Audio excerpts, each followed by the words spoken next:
Selamat pagi. Bersama Kak Mei di sini, tetap di rumah saja, tapi kita mau bersyukur kita bisa bersama-sama memuji dan memuliakan nama Tuhan. Pada kebaktian pada pagi hari ini, kita tahu bahwa kita punya Tuhan yang baik. Mari sama-sama kita memuji dan menyembah Dia. Here we go! Come on! Come on! Everybody! Clap your hands! Tepuk tangan sama-sama! Hey! Yeah! Yeah! Here we go!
kembali pada Engkau Tuhan. Terima kasih, Engkau Allah yang mengasihi kami.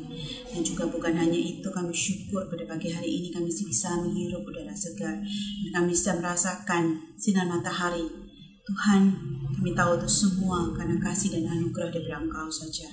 Pada pagi hari ini kami juga memohon ampun Tuhan atas segala kesalahan yang telah kami lakukan.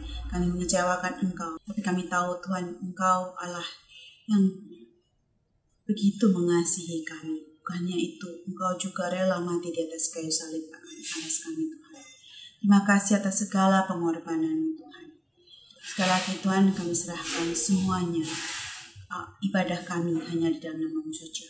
Dalam nama Tuhan Yesus kami doa dan ucap syukur. Amin. Kita bukan hanya bersyukur atas Tuhan kita, tapi kita tahu bahwa Tuhan kita punya suatu rencana atas setiap dari kita. Kita bagaikan bejana yang dibentuk oleh Tuhan. Biarlah kita mau dibentuk sesuai dengan apa yang Tuhan mau.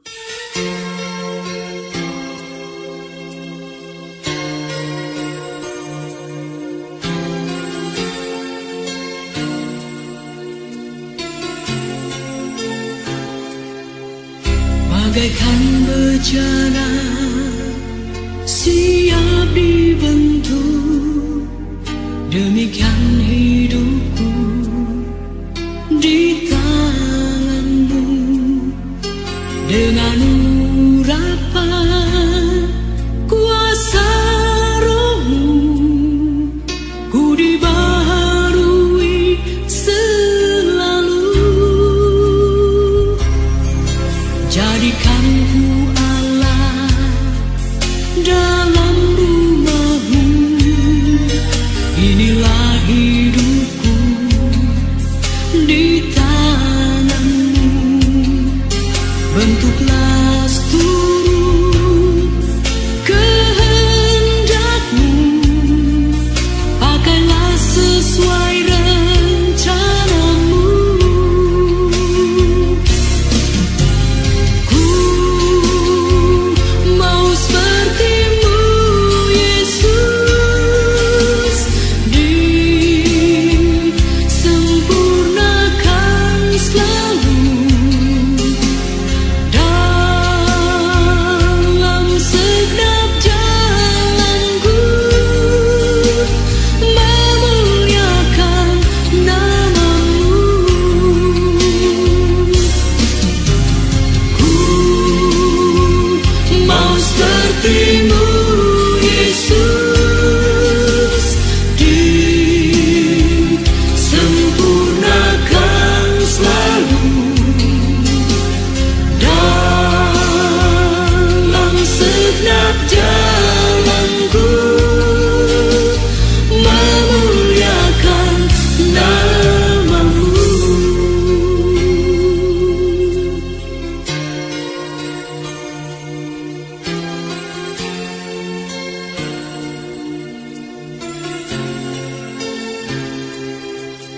Bagaikan bejana siap dibentuk, demikian hidupku di tangan-Mu. Dengan urapan kuasa Roh-Mu, ku dibaharui selalu. Jadikan ku Allah dalam rumah-Mu, inilah hidupku di tangan-Mu. Bentuklah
kami Tuhan. Kami mau merendahkan diri kami Tuhan. Kami mau untuk diajar. Kiranya Engkau pakai hati kami Tuhan. Kiranya Engkau bentuk kami juga Tuhan. Sehingga kami mau bisa mendengarkan firman-Mu Tuhan. Kiranya firman ini Tuhan menjadi benih di dalam setiap dari kami Tuhan, dan bertumbuh dan berbuah dan menjadi berkat untuk Engkau Tuhan. Kau berikan kami pengertian sehingga kami dapat mengerti apa yang Engkau mau, bukan apa yang kami mau.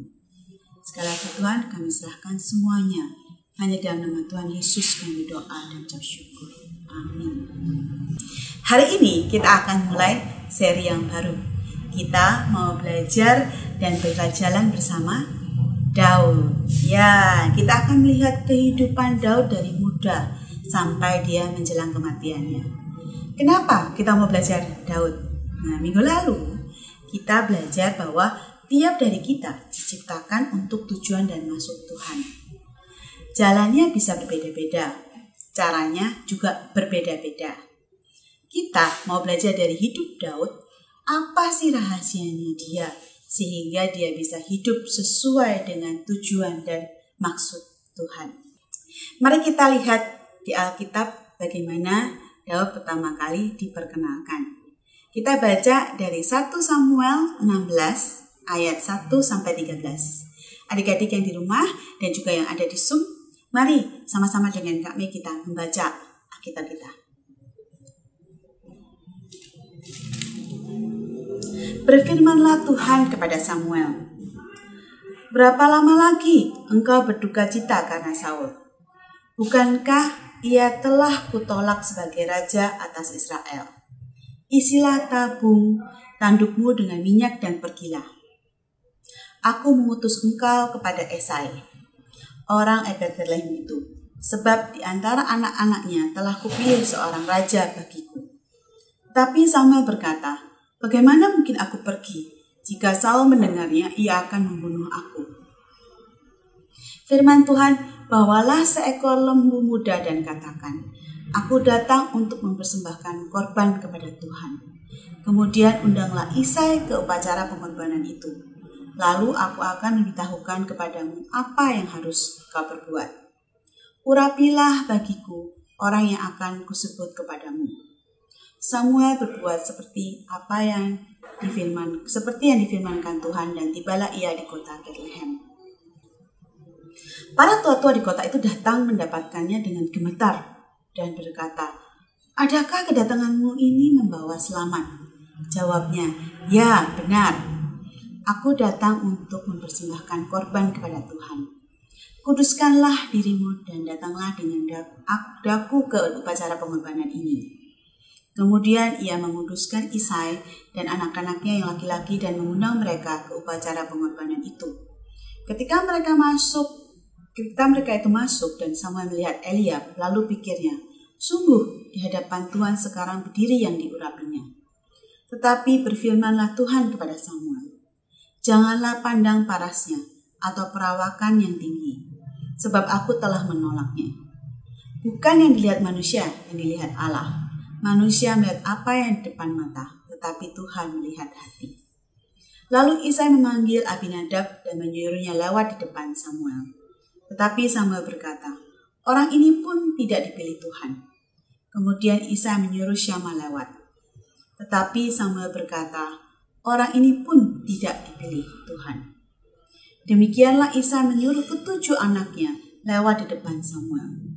Tetapi Samuel berkata kepada Isai, "Semuanya ini tidak dipilih Tuhan." Lalu Samuel berkata kepada Isai, "Inikah anakmu semuanya?" Jawabnya, "Masih tinggal yang bungsu, tetapi sedang mengembalakan kambing domba." Kata Samuel kepada Isai, "Suruhlah memanggil dia, sebab kita tidak akan duduk makan sebelum ia datang kemari." Kemudian disuruhnyalah menjemput dia. Ia kemerah-merahan, matanya indah dan parasnya elok. Lalu Tuhan berfirman, "Bangkitlah, urapilah dia, sebab inilah dia." Samuel mengambil tabung tanduk yang berisi minyak itu dan mengurapi Daud di tengah-tengah saudara-saudaranya. Sejak hari itu, Dan seterusnya berkuasalah roh Tuhan atas Daud. Lalu berangkatlah Samuel menuju Rama. Apa yang terjadi? Kalau lihat Saul sudah melakukan kesalahan besar.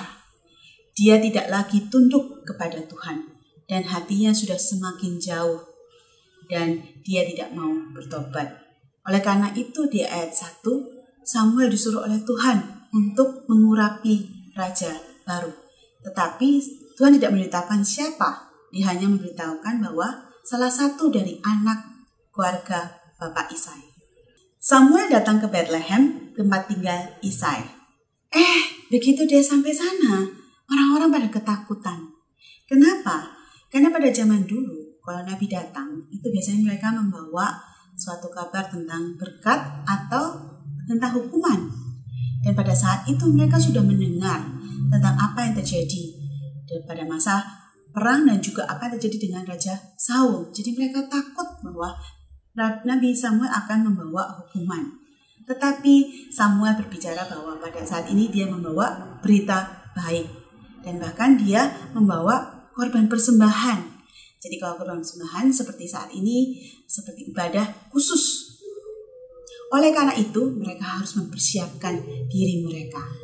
Jadi pada zaman dulu kalau mempersiapkan, nah seperti kita sekarang, mungkin kita sekarang cuci muka, terus sikat gigi, terus ganti baju, terus kita sudah siap di depan Zoom.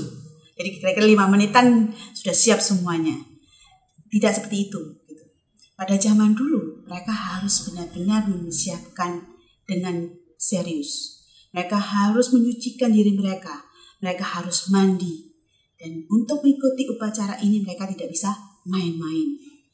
Ketika semua sudah siap, lalu anak-anak Isai diminta untuk berdiri di hadapan Samuel untuk dinilai dan diinspeksi. Jadi dia melihat siapa kira-kira dari mereka adalah orang yang diurapi oleh Tuhan. Kalau kalian jadi Nabi Samuel, kalian akan pilih yang seperti apa? Apakah kalian akan pilih yang gagah atau yang kutu-kutu? Atau kalian pilih yang kuat atau yang lemah? Atau kalian pilih yang tinggi, besar, atau yang kecil? Wah, mungkin kalian sudah punya pikiran gimana sebagai seorang raja. Sama seperti Nabi Samuel. Nabi Samuel juga membayangkan bahwa sebagai seorang raja, kamu harus kuat, gagah, tinggi, besar, dan kalau bisa tampan sekalian. Ya kan? Ketika anak sulung daripada Isai ada di depan Nabi Samuel, langsung Nabi Samuel bilang, wah, kira rasanya ini deh yang akan diurapi. Tapi apa yang dikatakan oleh Tuhan? Kita lihat di ayat 7. Tetapi berfirmanlah Tuhan kepada Samuel, janganlah pandang parasnya atau perawakannya yang tinggi, sebab aku telah menolaknya. Bukan apa yang dilihat manusia, yang dilihat Allah.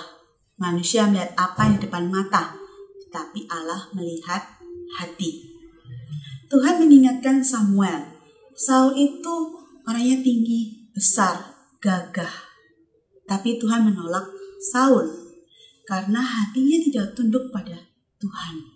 Pikirannya dia egois dan dia tidak mau ikut tujuan dan maksud Tuhan. Buat apa kalau kita punya badan yang besar dan juga tegah, gagah, tetapi hati tidak mau mengikuti apa yang Tuhan mau.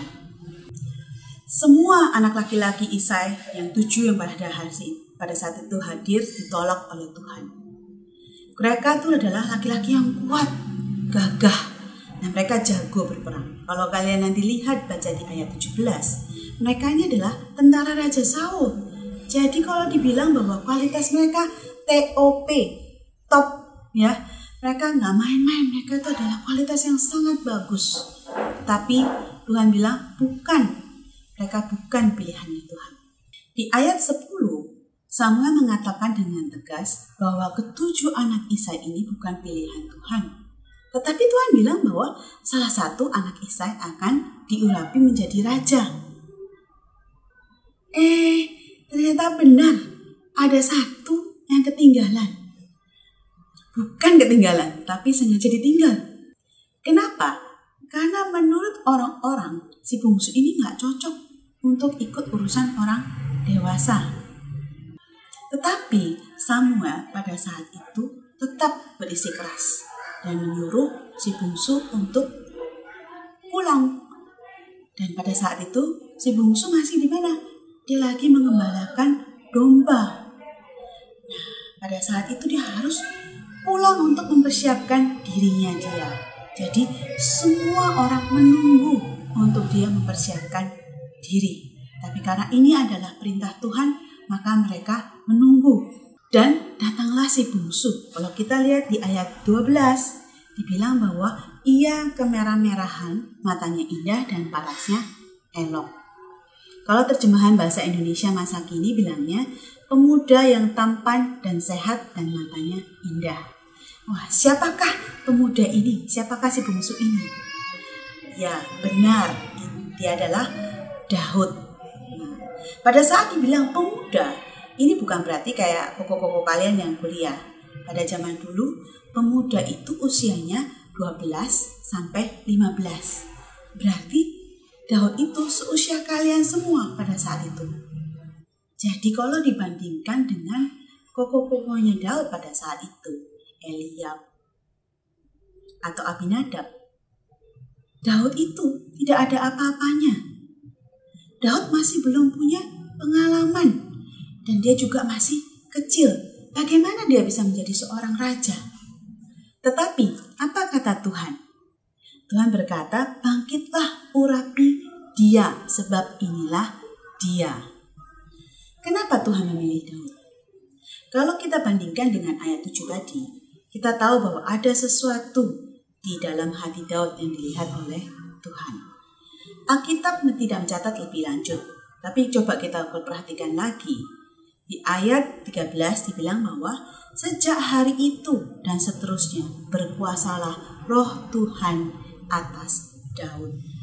Daud tidak langsung jadi raja pada saat itu. Tetapi jelas hidup Daud dikuasai oleh raja yang sejati, Tuhan sendiri. Daud memberi hidupnya sepenuhnya untuk Tuhan, untuk menjadi alat Tuhan, untuk memenuhi tujuan dan maksud Tuhan. Dia mau tunduk pada pimpinan Tuhan, dan dia memberi dirinya untuk setia mengikut Tuhan. Bagaimana dengan kita? Kita tahu bahwa Tuhan tetap berkarya sampai hari ini, sampai detik ini. Kita adalah orang-orang yang Tuhan tempatkan di dunia untuk tujuan dan maksudnya. Pertanyaannya, kita mau ikut standar Tuhan atau standar dunia? Kita mau ikut-ikutan yang lagi ngetren, yang lagi heboh di dunia, atau kita mau serius melihat hati ini untuk dibentuk dan dipimpin oleh Tuhan sendiri? Oke. Saya punya suatu cerita. Ini salah satu cerita di artikel di internet dan berdasarkan pengalaman pribadi seseorang dan tidak menyebutkan namanya. Jadi seorang siswi ini, dia begitu lulus dari sekolah, dia akhirnya meneruskan ke salah satu universitas di Prancis. Dan dia memang memiliki kualitas yang sangat bagus. Sekolahnya dan nilainya sangat bagus sekali. Sehingga dia lulus dengan hasil yang sangat memuaskan. Setelah dia lulus, akhirnya dia mau mencoba untuk memasuki salah satu perusahaan yang bergengsi di sana. Jadi dia ikut interview dari perusahaan tersebut. Dan setelah dia interview, dia sangat kecewa. Kenapa? Ternyata dia tidak diterima di perusahaan itu. Wah, kaget dia. Bagaimana mungkin? Karena hasilnya dia secara akademis dia sangat bagus sekali. Dan dia memberanikan diri untuk menanyakan kepada manajer yang interview dia. Kemudian manajer itu bilang begini, ya, terima kasih Anda sudah interview di perusahaan kami. Dan kami bisa melihat bagaimana bahwa kualitas daripada sekolahmu sangatlah bagus dan bahkan kamu melebihi standar dari kandidat-kandidat yang lain. Tetapi pada saat kami melakukan cek background, kami menemukan bahwa Anda tidak membayar 3 tiket kereta. Wah, begitu mendengar itu, siswi ini sangat sedih dan kaget. Hal yang sangat sepele sekali. Yang terjadi pada saat dia sekolah, dia menemukan cara bagaimana dia tidak perlu membayar tiket untuk dia bisa naik kereta. Dan itu ternyata terdeteksi dan akhirnya menyebabkan dia tidak bisa diterima di perusahaan itu. Dan manajer itu berkata begini, moralitas dapat melengkapi kebodohan, tetapi kecerdasan tidak akan pernah membenarkan buruknya etika seseorang. Aduh, sangat sedih sekali ya. Kalau kita lihat dari cerita Daud dan juga cerita dari siswi ini, kita lihat bahwa pergumulannya sama, cuma hanya berbeda bentuk saja. Kalian di sekolah saat ini pun juga kalian mengalami pergumulan yang sama. Kalian punya dua pilihan. Kalian mau serius sekolah, nggak ikut-ikutan teman, pokoknya benar-benar serius belajar. Atau kalian sekolah asal aja, pokoknya naik kelas, habis itu dapat nilai bagus, nyontek ya nggak apa-apa, kan semua orang juga sama. Off kamera, waktu kalian pas waktu sekolah, dan kalian main game. Yang penting kan saya hadir. Kalian mau ikut standar dunia, asal ada nilai, asal masuk sekolah, atau kalian mau ikut pimpinan Tuhan. Serius belajar, serius siapin diri, melakukan yang benar, walaupun mungkin teman-teman kalian tidak begitu. Pelajaran dari Daud bahwa seorang anak yang diremehkan oleh orang-orang di sekitarnya mengingatkan kita bahwa kita harus serius mencari Tuhan. Karena Tuhan benar-benar melihat hati. Apa yang ada di hati akan terpancar keluar. Kalau hati kita beres di hadapan Tuhan, perilaku dan apa yang tampak di luar pasti beres. Kalau yang di luar beres, belum tentu hati juga beres. Nilai bagus belum tentu karena nilai kejujuran. Benar-benar. Mari kita hari ini mulai belajar untuk sungguh-sungguh menyerahkan hati kita buat Tuhan. Tuhan cari hati yang mau tunduk kepada pimpinannya dan setia ikut Dia. Seperti aha kita pada hari ini yang diambil dari 1 Samuel 16 ayat 7. Tapi berfirmanlah Tuhan kepada Samuel, janganlah pandang parasnya atau perawakannya yang tinggi, sebab aku telah menolaknya. Bukan yang dilihat manusia, yang dilihat Allah. Manusia melihat apa yang di depan mata, tetapi Tuhan melihat hati. Biarlah ini menjadi suatu peringatan buat kita.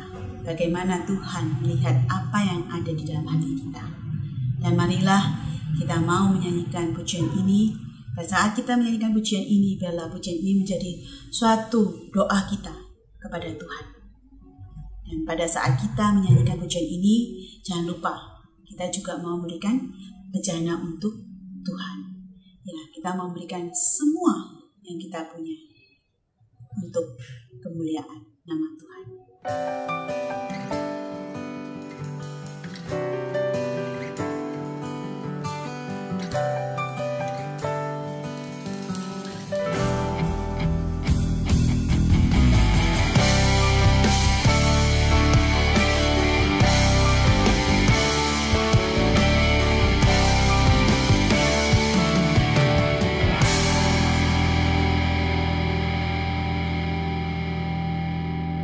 Selidiki aku, lihat hatiku, apakah ku sungguh mengasihimu, Yesus, Kau yang Maha Tahu, yang menilai hidupku, tak ada yang tersembunyi bagimu. Selidiki aku, lihat hatiku, apakah ku sungguh mengasihimu, Yesus, Kau yang Maha Tahu, yang menilai hidupku, tak ada yang tersembunyi bagimu.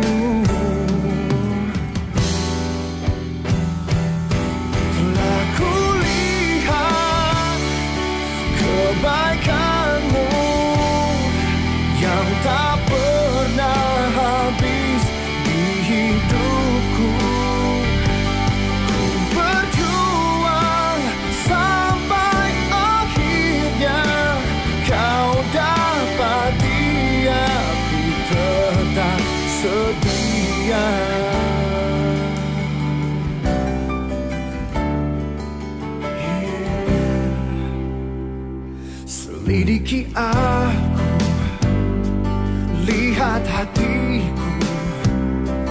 Apakah ku sungguh mengasihimu? Yesus, Kau yang Maha Tahu, yang menilai hidupku. Tak ada yang tersembunyi bagimu. Telah kulihat kebaikan-Mu yang tak pernah habis di hidupku. Ku berjuang sampai akhirnya Kau dapati aku tetap setia. Telah kulihat kebaikan-Mu yang tak pernah habis di hidupku. Ku berjuang sampai akhirnya Kau dapati aku tetap setia.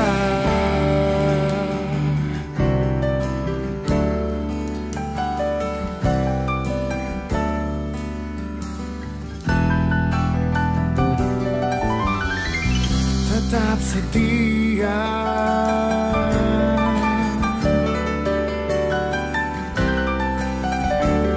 Tetap setia.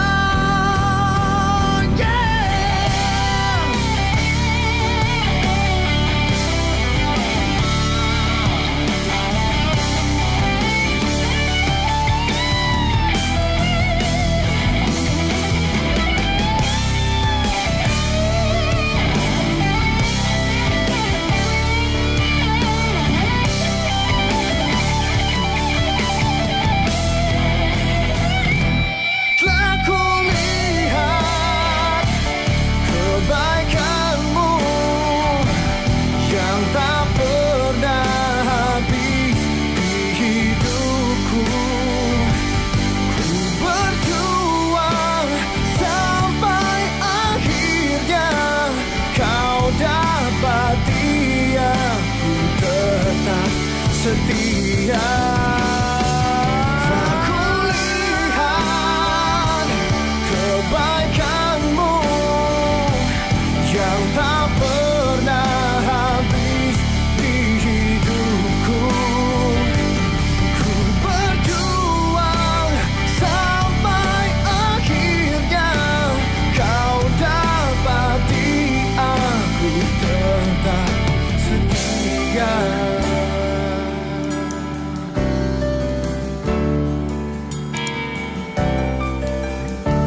Tetap setia.